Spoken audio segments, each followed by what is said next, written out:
So voy a leerles Salmos 90, solo unos dos versos les leo.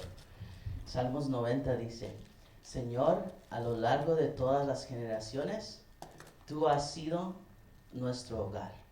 Antes de que nacieran las montañas, antes que dieras vida a la tierra y al mundo, desde el principio hasta el fin, tú eres Dios. Amén. Señor que estás en los cielos, gracias por darnos este día. Comenzamos esta semana estudiando tu palabra y aprendiendo más de ti, Señor. Pido que nos guíes y guíes nuestras conversaciones en este momento y que podamos ser edificados. En nombre de Jesús. Amén. Amén. Amén. So, esta es la clase 13 y se titula ¿En qué creemos? Y, o sea, no sé cómo el hermano Andrés lo hace, yo siempre miro sus slides y miro que tiene 30 slides y yo digo, wow, una hora, so no voy a perder mucho tiempo, porque también me tocó hacer 30 slides ahora y es bastante para ponerlo en solo una hora. Y hace sentido en un parte porque es la clase es unos 101, que es la clase donde solo tocamos la superficie, ¿no?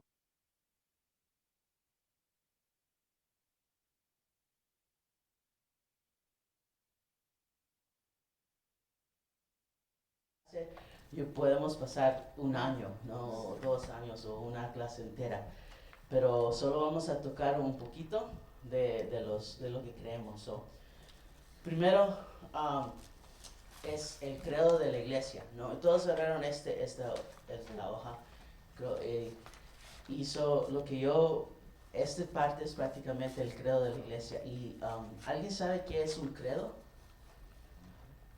¿Tiene una idea? No, no está ahí, no está en la clase, No. pero... Era una oración, Ajá, como un mensaje, ajá, yeah. como So, algo que se está repitiendo desde la antigüedad. sí, ok. Es lo que tengo idea. Y ahí está llegando. Credo es una oración que rezan los cristianos y que contienen los principios y las creencias fundamentales de la fe cristiana. So, eso es, ¿no? El credo, también hay credos no solo cristianos, y cada compañía tiene su credo, que son los principios de ellos, de qué es, por qué están haciendo negocio, ¿no? Cada compañía tiene su creed, su credo, y el credo de nosotros es donde están los principios y los fundamentos de nuestra fe cristiana, ¿no? Yo sé que es bien profundo ese pensamiento, pero prácticamente estas son las cosas que nosotros creemos como cristianos. ¿De dónde viene esto? Como la hermana dice, que de mucho tiempo atrás, el primer concilio de apóstoles, en los años 200, hicieron el primer credo. Después viene un credo que se hizo en un junta en Nicea, donde viene otro credo. Y prácticamente de ahí hay una otra versión y hasta este momento, por ejemplo, nosotros somos parte de la convención y de Alcofresh y American Baptist. Cada organización tiene sus propios credo, su propio credo, y cada iglesia debe de tener su propio credo, que son las bases en que enseñamos, ¿no? Y existe el credo porque cuando comenzó el movimiento, ¿no? Primero en Judea, después en Samaria, hasta el último de la tierra. Cuando empezó a irse al último de la tierra, solo habían 12 apóstoles y había mucha gente, ¿verdad? Porque estábamos hablando que habían 5,000, 10,000 personas aceptando a Dios diariamente en todos los lugares, en todas las ciudades. So, imagínense que en menos de 10 años um, nuestra iglesia tuviera organizaciones o otras iglesias en todo Estados Unidos. Sería imposible de saber qué está la gente hablando en la iglesia cada domingo. Ahora es difícil, que tenemos tecnología, ahora imagínense hace 2000 años. Entonces, lo que hicieron es que los apóstoles o los que estaban encargados en ese tiempo se unieron y dijeron, ok, estas van a ser las bases y basado a esto vamos a predicar. ¿No? El primero fue el credo de los apóstoles. Si ustedes pueden en el internet lo pueden buscar, ahí está. Este es el credo que la Iglesia Católica ha aceptado. Hay muchos cambios del principio que la Iglesia Católica hizo. El primero fue en 2000, el año 2000, después de la creación. Y después de Cristo, el año 2000 después de Cristo fue el primero. Y la Iglesia Católica el que usa ahorita es el del año 1100. Y prácticamente ahí dice lo que creen ellos. Es como les dimos, es una oración que es fácil, ¿no? Es simple. Y se los leo, dice: creo en Dios, Padre Todopoderoso, Creador del cielo, de la tierra. Creo en Jesucristo, su único Hijo, nuestro Señor, que fue concebido por obra y gracia del Espíritu Santo. Nació de Santa María Virgen, padeció bajo el poder de Poncio Pilato, fue crucificado, muerte y sepultado. Descendió a los infiernos, al tercer día resucitó de entre los muertos, subió a los cielos y está a la diestra del Dios Padre. Desde ahí ha de venir a juzgar a los vivos y a los muertos. Creo en el Espíritu Santo, en su Santa Iglesia Católica, la comunión de los santos, en el perdón de los pecados, la resurrección de los muertos y la vida eterna. Amén. Este credo es la base de todos los credos que nosotros tenemos, ¿no? Acuérdense, en este entonces no había divisiones en las iglesias, ¿verdad? Eran solo creyentes, ¿verdad? Y estas son las bases que de aquí salieron todas las otras bases. El próximo credo es el credo de Nicén. Y el credo de Nicén, la iglesia, el gobierno romano agarró a la iglesia y la unió con el gobierno. O sea que Constantinopla, él vino y conquistó en vez de perseguir a los cristianos, él dijo: vamos a hacer cristianismo la religión oficial de Roma. Y en ese entonces Roma era en poder de casi todo lo que conocemos ahora en el Medio Oriente. Y entonces lo que hicieron es, él dijo: no me gusta el credo de los apóstoles, vamos a cambiarlo. Porque lo que hizo el imperio romano es cambió muchas de lo que la iglesia estaba haciendo, la organizó más y la hizo más. Ahí es donde vino la primera separación entre evangélicos y católicos, ¿no? Por el romano. Entonces, él lo que dijo es, en la capital, que era Constantinopla, hizo el primer concilio de líderes cristianos evangélicos y los unió e hicieron el concilio de Nicea. Ahora, este concilio es muy importante. Esta es una buena clase si quieren aprender de la iglesia, porque muchos de los lo que nosotros todavía practicamos en iglesias viene de ese concilio. La Biblia fue elegida, la gente fue puesta para elegir los libros que iba a ir a la Biblia moderna que tenemos ahora de 62 libros. Acuérdense, esto fue en el año 325 después de Cristo. En 300 años el cristianismo era vasto y estaba en todos lugares. No había internet, no había emails, no había correo, no había manera de comunicarse entre sí. Algunas gentes tenían unas escrituras, otras gentes tenían otras escrituras. No había un libro, o como tenemos ahora, que tenemos la Biblia, y tenemos 62 libros que creemos que esos son los inspirados por Dios. Hay un puño de libros que existían, puños de cartas. Pablo tiene 16 en la Biblia, pero tiene más de miles de escritos y de libros que existieron, ¿no? Lo que él hacía es que la gente le preguntaba. Él iba a una ciudad, conquistaba la ciudad y todos se hacían cristianos. y ellos le escribían por carta o correo, no sé cómo se escribían, y él les escribía de regreso a tal ciudad, a tal ciudad. Por eso es que los libros del Nuevo Testamento, Titos es para una persona, Timoteo es para una persona, Romanos es para Roma, Corintios es para los corintios.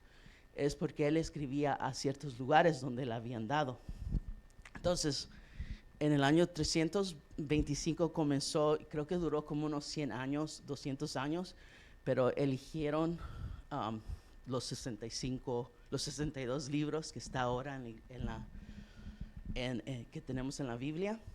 Hay algunos otros libros, hay como 4 o 5 libros que algunas iglesias todavía usan, que no es parte del Concilio de Nice, pero hay algunos otros libros que existen, que por ejemplo la Iglesia Católica tiene esos 4 libros extras. Bueno, no voy a entrar en detalle porque, como le digo, es una clase entera de saber la historia de la iglesia, pero algo que salió de ese concilio es el credo que usamos ahora, es el credo de Niceno, y es bien largo, no lo voy a leer para no detenernos mucho, pero prácticamente si usted puede, le dejo de tareas, si quieren se lo imprimo y se los tengo para que los lean después, o lo pueden buscar en el internet. Si ustedes van a cualquier iglesia, a sus websites y buscan en lo que creen en las iglesias, la mayoría de iglesias es si no es bien similar a esto. Este es el credo que todavía hasta este entonces estamos usando. Hubieron reformas en el cristianismo después del concilio de Nicea, pero siempre ha sido el mismo credo. La razón por qué existen los credos es porque necesitamos como guidelines, ¿no? Nosotros en la iglesia podemos tener diferentes opiniones de cómo orar. Yo y mi papá tenemos diferentes opiniones de cómo fue la creación. Yo y mi papá tenemos diferentes opiniones de cuándo va a regresar Jesús. Pero hay ciertos puntos que no podemos, si estamos diferentes, es que ya no estamos en el mismo, ¿no? Hay ciertas cosas de Dios que tenemos que saber, hay ciertas cosas del Espíritu Santo, de Jesús, de la vida eterna, de la salvación, del pecado, y esas son las bases fundamentales, que si usted va a una iglesia y empiezan a predicar algo que no está en el credo apóstol, que no está en el credo de Nicea, y que no está en el credo que usted se quiere, el que está aprendiendo, tiene que empezar a pensar, esta persona tal vez no es un profeta de Dios, tal vez no es un predicador de Dios, porque está diciendo algo completamente diferente y fuera de lo que por generaciones se ha venido predicando y aprendiendo de Dios, ¿no? Y como le digo, son puntos básicos y hay muchos detalles en esos puntos básicos, que hay separaciones en esos puntos, pero si lo básico es igual, estamos bien, ¿no? Y de ahí salen todas las divisiones de la iglesia, porque hay divisiones increíbles, ¿no? Y por cositas chiquitas. Hay veces hay divisiones en iglesias por comas o por periodos en la Biblia, y dicen, no, mira, termina aquí y no allá. Como le digo, es basta. Y si están interesados en eso, tomen un curso, el curso de la historia de la iglesia, específicamente la historia en la iglesia en las Américas. Esa clase te enseña mucho de todos estos movimientos, separaciones, divisiones y por qué es que estamos ahora como estamos, ¿no? Voy a tomar agua. ¿La iglesia IPSA tiene un credo? ¿Alguien lo conoce? Porque Josh lo conoce porque tiene que hacerlo por el papeleo, ¿verdad? La iglesia IPSA tiene un credo. Este es el credo de la iglesia. No ha sido revisado, no sé cuándo fue escrito, no tenemos nada de detalles, pero esto es bueno saberlo, porque ahorita que estamos tomando estas clases, a ver si tenemos que agregar algo, quitar algo, modificar. Pero prácticamente estas son las 7 bases que tenemos en el credo de la iglesia IBSA. 1, la Biblia es nuestra única autoridad. 2, autonomía de cada iglesia local. 3, el sacerdocio, ministerio de cada creyente. El 4 es el diezmo.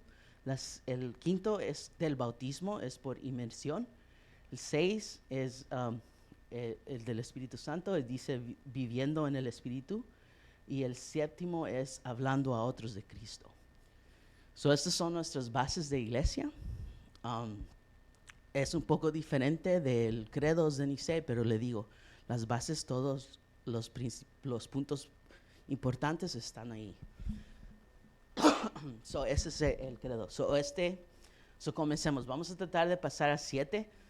Y les quiero decir del principio que la lección no vamos a tocar estos 7 puntos porque el credo de nosotros está escrito diferente. Entonces, como está en la lección, los puntos son diferentes y van a ver, ¿ok? El primer punto que vamos a tocar en el credo de la clase 101 es Dios. El segundo, Jesucristo. El tercero, el Espíritu Santo. El cuarto, la Biblia. El quinto es el ser humano. El sexto, la salvación. Y el séptimo es la eternidad. Y voy a tratar lo mejor que pueda a pasar todo, ¿ok? Ok, primero, Dios. ¿Quién es Dios? Y nosotros, lo básico, nosotros pensamos que Dios es el creador y rige el universo. Esa es la base que nosotros pensamos que es Dios. ¿De dónde agarramos esto? Les acabo de leer Salmos 90, ¿no? Y me gusta esta parte. Dice, antes de que nacieran las montañas, antes de que dieras vida a la tierra y al mundo, desde el principio hasta el fin, tú eres Dios. Nosotros creemos que Dios no tiene principio porque fue antes del principio y no tiene fin porque es después del fin. Eso creemos nosotros. Nosotros creemos que Dios hizo los cielos y las tierras. Él creó. Él fue el creador. Y esas son nuestras bases, ¿no? De ahí, como le digo, hay muchas cosas que podemos creer o no creer que quién es Dios, si es este Dios, es otro Dios, no importa. Pero las bases es que Dios es el creador y Él fue y será para siempre, ¿no?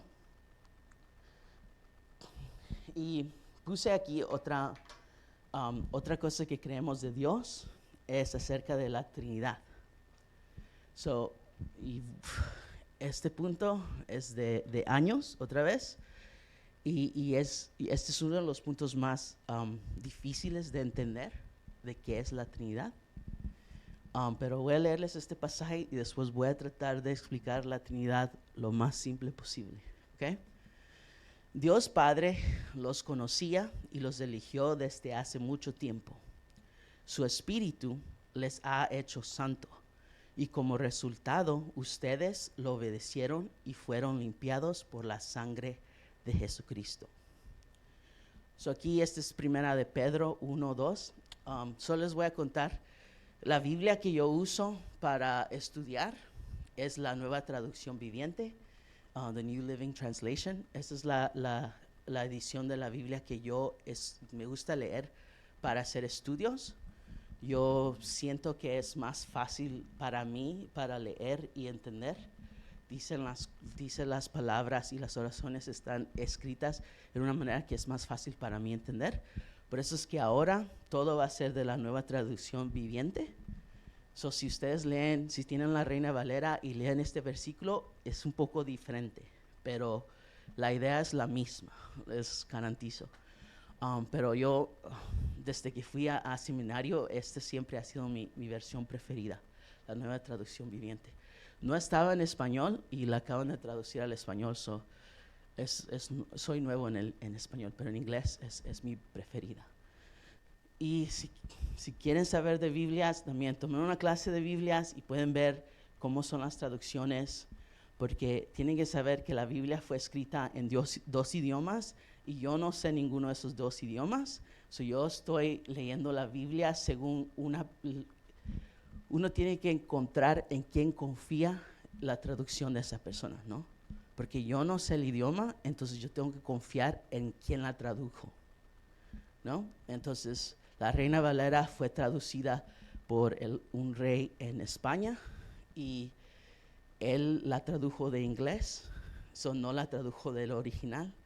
Por eso es que a mí, yo cuando leo la Reina Valera, siento que es diferente, porque yo sé inglés y cuando leo en inglés, yo puedo ver que fue traducida de inglés al español y no del original al español.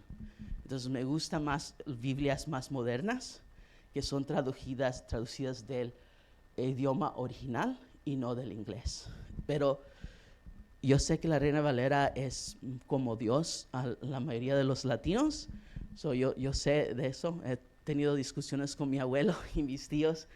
Y yo entiendo, pero ese es mi punto de vista, ¿no? Y cada quien podemos tener cualquier diferentes puntos de vista, con solo que estos credos sean los mismos, estamos en la misma página, ¿no? Ok, el Espíritu Santo, aquí, la Trinidad. En este pasaje, hay muchos pasajes que hablan de la Trinidad, pero este es el que está como más puesto en una manera que es fácil de entender. Primero habla de Dios el Padre. Dice, el Dios el Padre conocía a todos y eligió desde el principio a cada persona. El Espíritu Santo es quien nos hace santos. Hablamos de la espiritualidad, el Espíritu Santo, ese es su papel. Y el último, el que nos limpia con su sangre, es Jesucristo, que es el Hijo. Ahí están los tres en un pasaje, ¿no? Algo importante, cuando pasó esto, cuando Jesús vino a la tierra, en los momentos que nosotros leemos la Biblia, en ese tiempo habían muchos dioses. Eso es lo que la gente creía. Creía que había un dios de la luna, un dios del sol. No había ciencia como hay ahora, no habían explicaciones a las cosas como hay ahora. No sabían que el planeta gira y estamos en órbita al lado del sol y la luna está al lado de nosotros. Pensaban que habían dioses que subían el sol, que lo bajaban, subían la luna, la bajaban. Pensaban que había dioses que hacían que cayera lluvia y todo. Había dioses para todos. Y en este momento, en este tiempo, en la etapa de la historia humana, empezó a haber nación de judíos que creía que no había muchos dioses, que solo había un Dios, que era Jehová, que era el que hacía todo y que tenía todo en control. Y ese es el Dios que nosotros creemos. El Dios que hace todo y tiene todo en control. Ahora, Dios tiene todo en control, pero si usted lee en el Antiguo Testamento, Dios tiene como unos 50 o 100 nombres en la Biblia. Cada uno de esos nombres es un rol diferente, una cosa diferente, ¿no? Y eso es porque esa era la manera que podía conectar con la gente. La idea que solo había un Dios no cabía en la mente de la gente. Entonces empezaron a haber diferentes nombres para Dios. Era el mismo Dios, pero con diferentes nombres. Más adelante, e incluso en el Antiguo Testamento y el Nuevo Testamento, tenemos roles específicos para Dios, características específicas de Dios, que son 3: el Padre, el Hijo y el Espíritu Santo. Y esos 3 están en todas las escrituras, en casi todos los libros, y por eso es que nosotros creemos que hay 3, la Trinidad. Ahora la voy a explicar. Okay. Hay un solo Dios, el gran yo soy, right? Ahí está Dios. Como Dios, también hay alguien que se llama el Padre. Él es el que nos conoció, el que nos eligió y que tiene control. El Padre es Dios. Luego hay otro personaje que es el Hijo, Jesucristo. Jesucristo es Dios.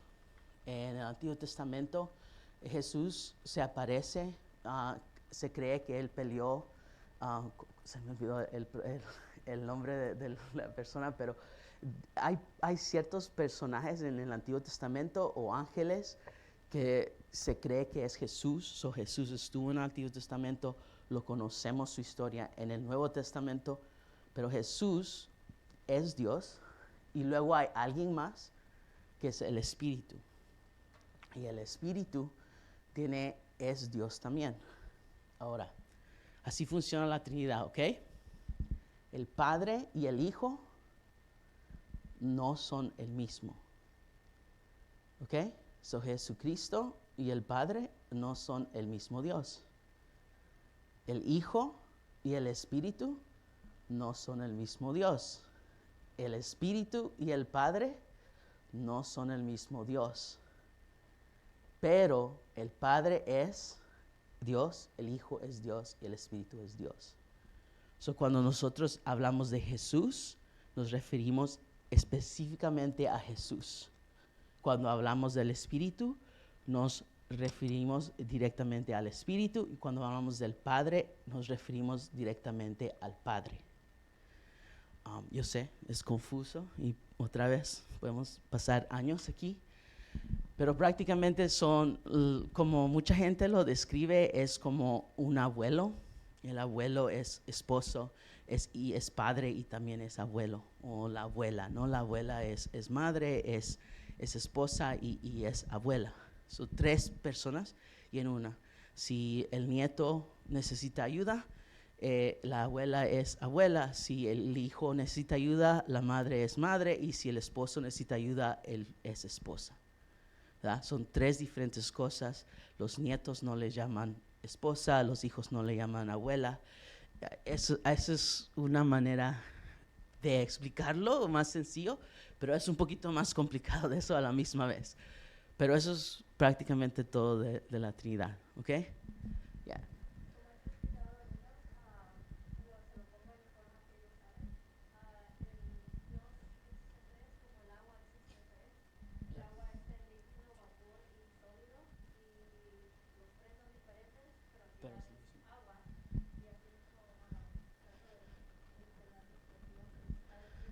Yeah. Sí, y lo que hace las cosas más, ese es buen análisis del agua, en hielo, vapor y líquido. Y lo que hace un poco cosas más difíciles que vamos a ver adelante cuando hablamos del Espíritu y de Jesús, es que a la misma vez son Dios. Y vamos a ver. Pregunta.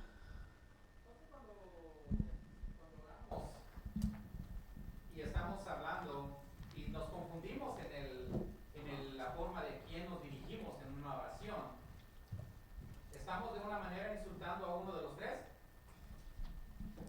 Esa es buena pregunta. No sé, podemos discutirla. Tal vez sí. Cuando oramos, eso es interesante, ¿no? Tenemos que aprender a orar. Incluso en la Biblia nos enseñó, cada vez que hablaban con Jesús, una de las preguntas más comunes, ¿cómo oramos? Y sí, es cierto. Nosotros cuando oramos, por ejemplo, en general, pero por medio del Espíritu, y el medio está Jesús. Vamos a ver unos pasajes más adelante que explican eso un poco más. Pero es interesante. Tal vez sí tenemos que saber a quién estamos hablando, porque otra vez si estamos pidiendo ayuda a Jesús, pero es en verdad algo del Padre o del Espíritu, tal vez sí puede ser insulto. I don't know. ¿Qué creen ustedes? Dice en la palabra de Dios que nadie va al Padre sino por medio de nuestro Señor Jesucristo. Yeah. O sea que nos acercamos a Él porque Él fue el que dio su vida por nosotros. Yeah, eso es lo interesante, ¿no? Porque esos pasajes hablan específicamente de la salvación, no de oración. Y entonces, por eso. Pero bien. Sí, por ejemplo, en el caso de Jesús dice, cuando le piden a Jesús que les enseñe cómo orar, ahí empieza la dirección a la cual tenemos que hacerlo, que dice al Padre, ¿verdad? Yeah. Padre nuestro, ahí comienza. Sí, por eso en general las oraciones van directas al Padre, y usamos al Espíritu Santo para comunicarnos con Él, y todo es por la sangre de Jesús. So usamos los tres. Se conectan los tres, Yeah. Sí, exacto. ¿verdad? Sí, y en general si no queremos estar en esas preocupaciones, solo podemos orar a Dios, porque Dios es los tres. Yeah. Well, ok. Me muevo porque ya solo me quedan 20 minutos. Se Okay. va rápido. Jesucristo. Okay. Esto es lo que creemos de Jesucristo. Creemos que vivió una vida humana sin pecado y se ofreció a sí mismo como el sacrificio perfecto. Juan 1 dice esto: en el principio la palabra ya existía, la palabra estaba con Dios y la palabra era Dios. El que es la palabra existía en el principio con Dios.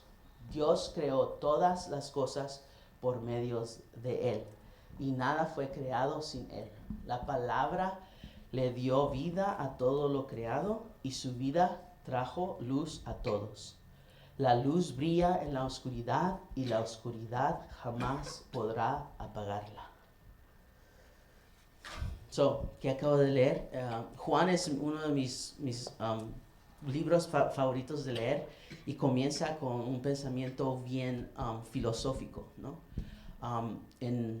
Cuando fue escrito Juan, fue escrito para convencer a la gente de quién era Jesús.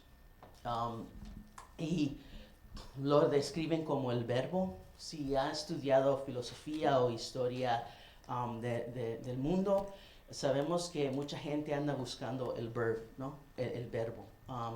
La mayoría de filósofos de religiones buscan quién es el verbo, o sea, quién es el Dios. Y Juan dice el verbo el verbo estaba en el principio, el verbo era Dios, o la palabra, y la palabra era Dios, ¿no? Y estas son las cosas que aprendemos de Juan. Lo primero es que Jesús, o el verbo, la palabra, era Dios. El primero que dice, la palabra estaba con Dios y la palabra era Dios. Lo segundo es que todo fue creado por la palabra. Dios creó todas las cosas por medio de Él, y nada fue creado sin Él. Este pensamiento es muy bonito si pone a descubrirlo. Quiere decir que antes que Dios creara todo, existía Jesús y una razón para Jesús. Que quiere decir de que antes que existiera Adán y Eva, Jesús sabía que íbamos a pecar y que iba a necesitar venir a morir en la cruz por nosotros. Desde antes había un plan de salvación para nosotros. Y eso es lo que este versículo dice, ¿no? Dios creó todas las cosas por medio de Él, y nada fue creado sin Él. Él estaba en el plan de inicio. Muchas veces pensamos que el pecado fue la razón de Jesús, y eso no es cierto, ¿no? Jesús ya estaba desde antes del pecado. Jesús sabía que iba a ser el sacrificio desde antes de la creación, porque Él estaba en el plan ya. Y la otra cosa de Jesús es que Jesús es la luz a la oscuridad. La luz brilla en la oscuridad, y la oscuridad jamás podrá apagarla. La luz se usa bastante en la Biblia para explicar entre lo verdadero y lo falso, lo bueno y lo malo. Y Jesús se define como la luz. Él es la verdad. Él siempre será la verdad. Y mientras esté Jesús, la verdad siempre ganará. Eso es lo que pensamos de Jesús. Otras cosas que aprendemos de Jesús y que sabemos es que Él vivió entre humanos sin pecados. En Hebreos 4, 14 al 15 dice esto. Hebreos 4 es bonito, léanlo, no hay tiempo, pero prácticamente en Hebreos 4 se definen los roles, ¿cómo se dice roles en español?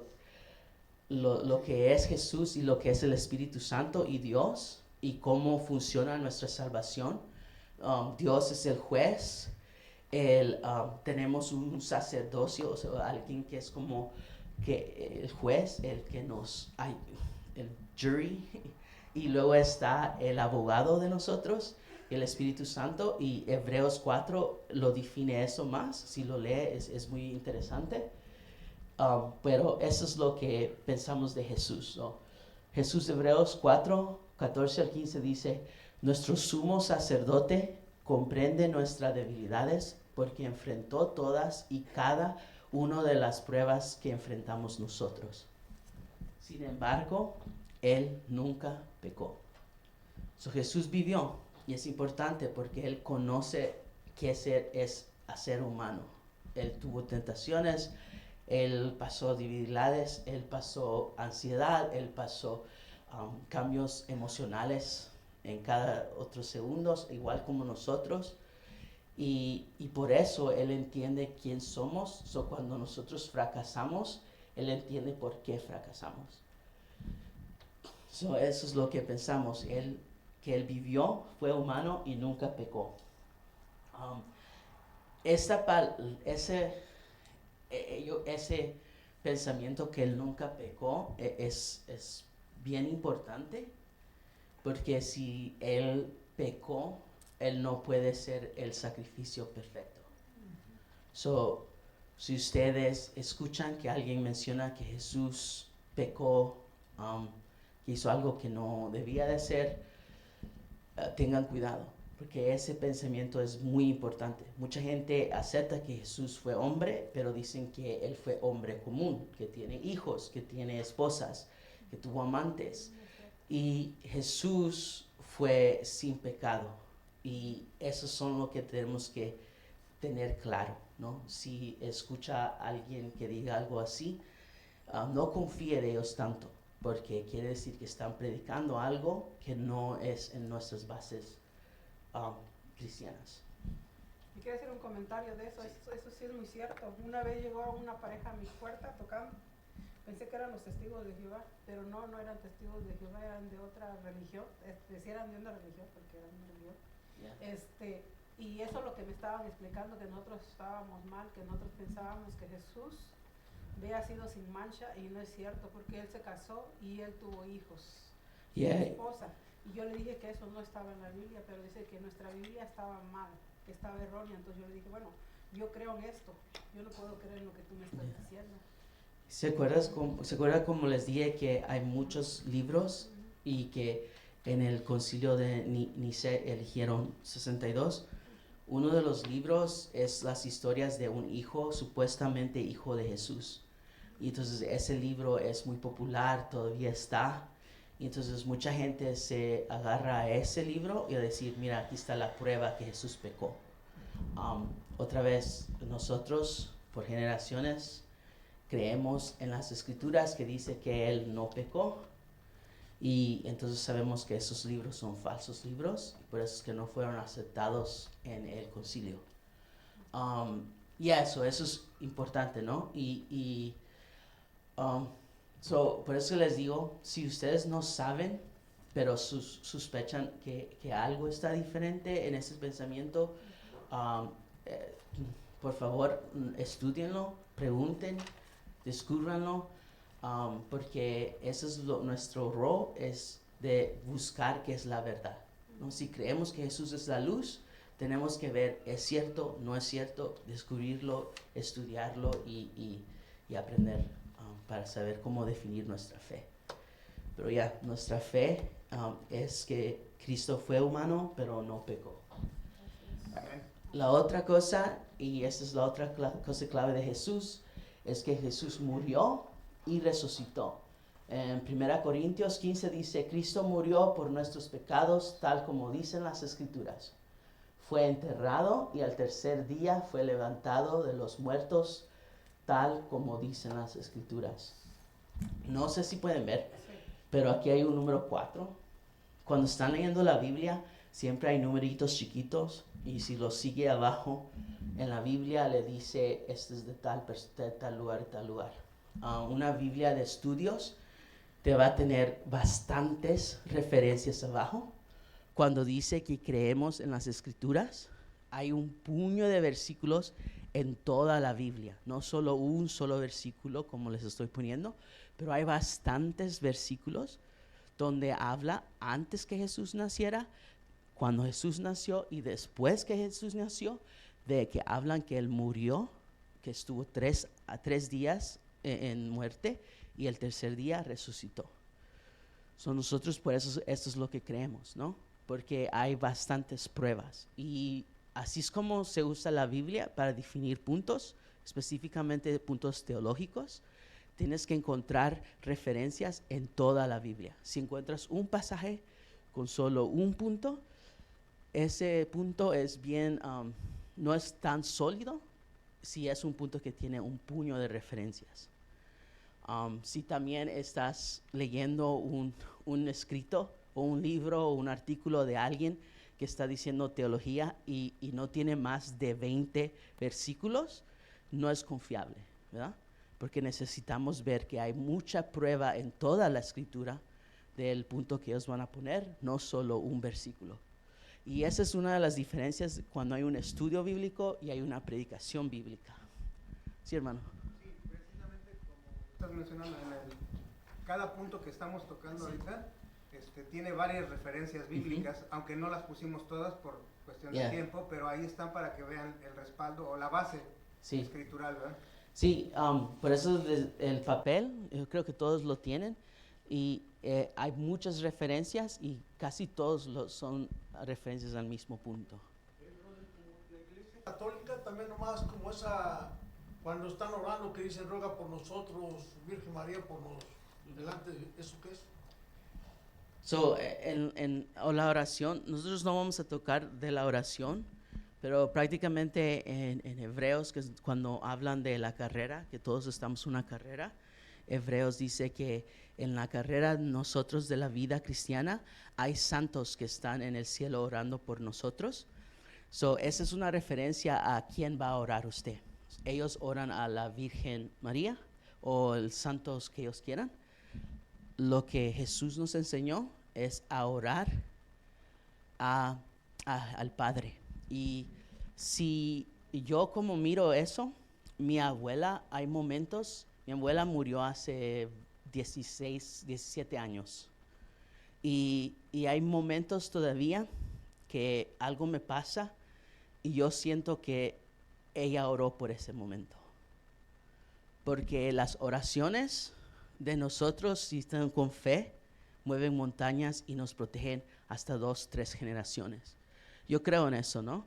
Entonces, hay situaciones donde yo digo, wow, ok, ella oró, cuando ella estaba viva, ella oró por mí y hasta ahorita Dios le contestó esa petición. Y eso pasa bastante, ¿no? Hay gente que tiene un don de oración, que cuando ellos oran, hasta años después tú sientes esa oración, esa bendición.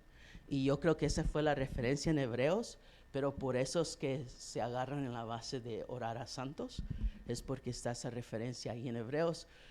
Pero ya eso no es un fundamento de credo, eso es más como de una idea que cada quien puede creer, porque no cambia mucho del cristianismo, ¿no?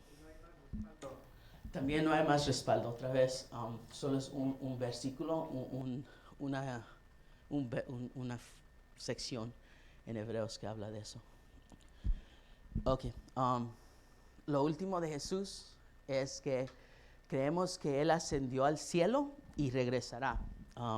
Primera Timoteo dice esto, 6, en el momento preciso, Cristo será revelado desde el cielo por el bendito y el único Dios todopoderoso, el Rey de todos los reyes y el Señor de todos los señores. Nosotros creemos que, y hay muchos versículos donde Jesús ascendió al cielo. Mucha gente lo vio, subir al cielo y desaparecerse en las nubes. Y así como mucha gente lo vio desaparecer, mucha gente lo va a ver regresar. Y lo importante que tenemos que saber aquí es en el momento preciso. Nosotros no tenemos ni siquiera una idea de cuándo va a ser eso, porque es en un momento que es preciso. Cuando hay más ventaja para Dios, es que Él se va a ser revelado, ¿no? No sabemos cuándo, no sabemos nada. Y acerca del fin del mundo, hay muchos pasajes, hay muchas referencias, cada quien piensa diferentes cosas, pero lo importante que tenemos que saber es que Jesús va a venir, y Él va a venir con poder, a mostrar que Él es el Dios Todopoderoso, que es el Rey de los Reyes y el Señor de todos los señores. All right. Espíritu Santo, ok. All right. Yo voy a la mitad, creo, ni a la mitad. El Espíritu Santo, nosotros pensamos que Él es nuestra esperanza. Lo primero que sabemos del Espíritu Santo es que Él es nuestra libertad. 2 Corintios 3:17 dice, pues el Señor es el Espíritu, y donde está el Espíritu del Señor, ahí hay libertad. En Corintios 3 están hablando de qué es ser cristiano y cómo se vive la vida del cristiano. Y en la referencia al Espíritu Santo es que el Espíritu Santo es el que nos libra, el que nos ayuda a ser libres. Jesús nos quita las cadenas y el Espíritu Santo nos guía a la libertad. Él es el que está al lado diciéndonos, te voy a enseñar cómo vivir. Y estas son las maneras que el Espíritu Santo hace eso. Primero, nos da esperanza de que todo saldrá bien, ¿verdad? Juan 16 dice, cuando venga el Espíritu de verdad, Él los guiará a toda la verdad. El Espíritu Santo es el que nos guía, el que nos dice, hey, tal vez escucha esto. Pero ¿sabe qué es algo interesante? Es que el Espíritu Santo está consistentemente, cada momento, hablándonos, diciéndonos, esto es verdad, esto es verdad, esto es verdad, y nosotros no escuchamos. La mayoría de veces no escuchamos. El Espíritu Santo está hablándonos, está moviéndose, está actuando en nuestras vidas diaria, cada segundo, pero nosotros, la mayoría de veces, lo tenemos como que si no lo estamos viendo, ¿no? Él es el guía, ¿no? Él es el guía y nosotros somos los que elegimos escucharlo o no. Dice Gálatas 5, me gusta mucho Gálatas 5. Yo he estado diciéndole a mi papá que debíamos de hacer una serie en Gálatas 5, los frutos del Espíritu. Es muy bonito. Pero Gálatas 5, el versículo 16 dice, dejen que el Espíritu Santo les guíe en la vida. Entonces no se dejarán llevar por los impulsos de la naturaleza pecaminosa. El Espíritu Santo está ahí, nos guía, es nuestra libertad, pero nosotros elegimos escucharlo o no. Esos son los principios del Espíritu Santo. Especialmente los pentecostales piensan que Él toma control de nosotros. Nosotros pensamos que el Espíritu Santo si nosotros elegimos que Él nos controle, Él nos controla, o nosotros podemos elegir no, ¿no? Él está ahí, Él es nuestra guía. Esas son las cositas donde pues, estamos iguales y no a la misma vez. Y son los detallitos que si estudiamos más podemos definir si nos gusta pensar que el Espíritu Santo toma control o no, si el Espíritu Santo está en solo ciertos momentos en nuestras vidas o no. Lo que sí sabemos es que el Espíritu Santo es usado como el guía y es nuestra elección si dejamos que Él sea nuestro guía o no. Lo que sí sabemos es que alguien que elige seguir al Espíritu Santo da frutos. ¿Ok? Y en el versículo en Gálatas 5 del 22 al 23 dice, a clase de frutos La clase de frutos, se me olvidó la L. La clase de frutos que el Espíritu Santo produce en nuestra vida es amor, alegría, paz, paciencia, gentileza, bondad, fidelidad, humildad y control propio. No existen leyes contra estas cosas. Me gusta este pasaje porque mucha gente dice que una de estas cosas son los frutos. No, el fruto del Espíritu Santo es todo esto. ¿Verdad? No es que, yo soy feliz, yo tengo el Espíritu Santo. No. Tienes que mostrar todo esto. Si tu vida está mostrando todo esto, tú tienes frutos. Ahora, paz es interesante, ¿no? Porque hay muchos cristianos y mucha gente que estamos deprimidos. Pero hay una manera de tener paz en nuestra depresión. Hay manera de tener alegría en nuestra ansiedad. Hay manera de tener paciencia con nuestros diabetes, ¿no? Si somos diabéticos. O ser gente pacífica, ser bondadosa, tener fidelidad. Todo esto son cosas que nos ayudan a ser mejores personas, a vivir la vida más calmadas. Y el Espíritu Santo, eso es lo que nos enseña cómo hacer todas estas cosas, ¿no? Cómo tener paciencia, cómo ser humildes y cómo controlarnos a nosotros mismos. Y todas estas cosas no es solo uno que el Espíritu Santo nos da, es todo nos da. ¿Okay? Estos son los frutos que Él da. Bueno, voy a moverme un poco más rápido. Yo creo que solo voy a terminar aquí porque el hermano puede terminar. La Biblia, ok. Lo que pensamos de la Biblia es que la Biblia es la palabra de Dios a nosotros. Voy a leer el versículo y luego les explico. Dice en 2 Timoteo 3, 16 al 17, toda la escritura es inspirada por Dios y es útil para enseñarnos lo que es verdad y para hacernos ver lo que está mal en nuestra vida. Nos corrige cuando estamos equivocados y nos enseña a hacer lo correcto. Dios la usa para preparar y capacitar a su pueblo para que haga toda buena obra. Cuando yo era chiquito, yo puse la Biblia en el suelo. Después de la iglesia, yo puse la Biblia en el suelo. Una hermana, que descanse en paz, vino y me regañó y me dijo, la Biblia es sagrada y no merece estar en el suelo. Desde entonces yo decidí a ver si era cierto eso. La Biblia, solo porque dice Santa Biblia, no quiere decir que es santa, no es sagrada. La Biblia simplemente está para capacitar y prepararnos. Dios está en todo momento, no solo en la Biblia. Y Él obra no en la Biblia, sino en tu vida, en mi vida. El Espíritu Santo obra en mi vida, en tu vida. Y Jesús obra en tu vida y mi vida. La Biblia son historias de gente que Dios usó para hacer cosas grandes.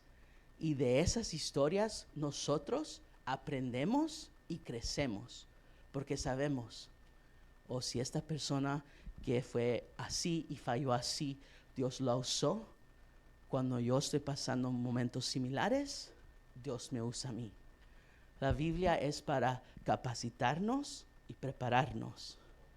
Y la Biblia en sí es para recordarnos de nuestra fe, para establecer nuestra fe, ¿no? Si la Biblia para de existir, ¿ustedes creen que no habrá fe?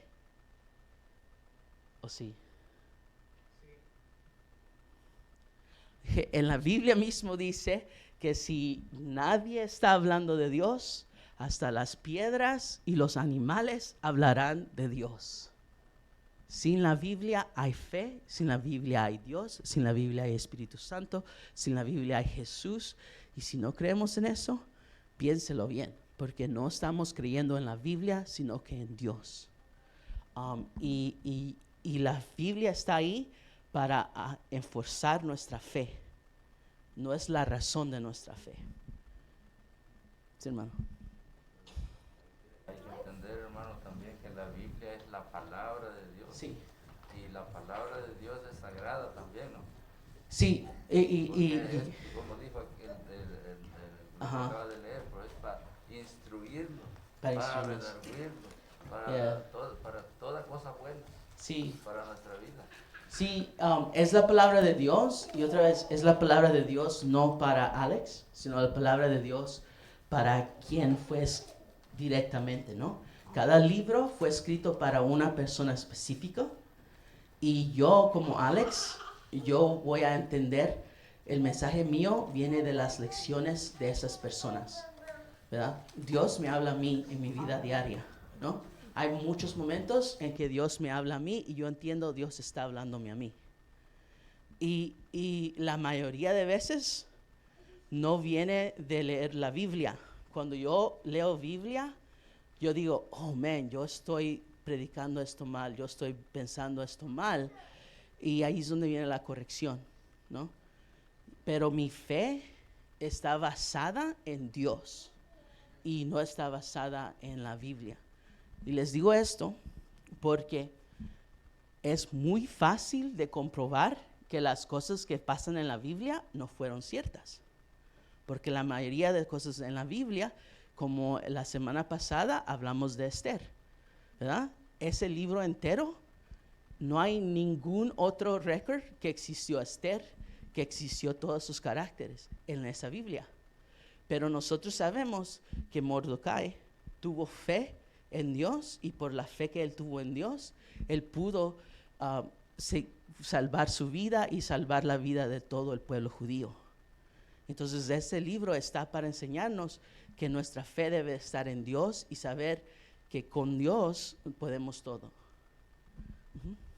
Aceptamos que es el manual que Dios nos dejó como instrucción, como cuando usted compra un refrigerador o una televisión que tiene las instrucciones. Este es el manual de nuestra vida, la Biblia. Sí, es manual, se puede usar como manual, pero otra vez hay muchas cosas que pasan en mi vida que no están específicamente en la Biblia. Y ahí es donde yo le digo, ¿no? Y yo sé que este es un punto bien tópico y estos son los detalles que le digo, hermano, que hay miles de divisiones por estos detalles, pero lo principal es que está para corregirnos y y capacitarnos, ¿verdad? Para capacitarnos y prepararnos, ¿no? La Biblia está hecho, ese es los principios que tenemos que entender. Capacitar ahí puede ser el manual que usted dice, preparar también puede ser manual. Y la otra cosa es que está ahí para recordarnos de la fe. Y le leo bien rápido. Dice, sobre todos tienen que entender que ninguna profecía de la Escritura jamás surgió de la comprensión personal de los profetas ni por iniciativas humanas. Al contrario, fue el Espíritu Santo quien impulsó a los profetas y ellos hablaron de parte de Dios. Eso sí. Y el concilio en Nice, ellos leyeron por todos los libros, bastantes, y vieron en cuáles versículos encontraban estas pruebas, que fue el Espíritu Santo que obró en la vida de los profetas, de los escritores, y que fue palabra inspirada de Dios y les hizo escribir. Yo no estoy en contra de eso, hermano, nomás le quiero decir que en lo principal, la Biblia es para corregirnos, prepararnos y recordarnos de nuestra fe. Y de ahí hay mucho. Y otra vez, yo no estoy hablando mal de la Biblia, nomás les quiero decir que es muy fácil probar que las historias en la Biblia no sean reales. Entonces, si nuestra fe está simplemente enfocada en la Biblia, nosotros fracasamos más. Ahí hay historias que nos recuerdan de cómo Dios obra en nuestras vidas, y cuando nosotros vemos esas mismas obras en nuestras vidas, ahí nosotros hacemos nuestra fe más fuerte. Ya es tiempo. el otro era humano y el último era la salvación, que hay 3 más. Hermano puede terminarlo o si quiere yo lo puedo hacer el otro domingo como usted quiera, pero vamos a parar ahí y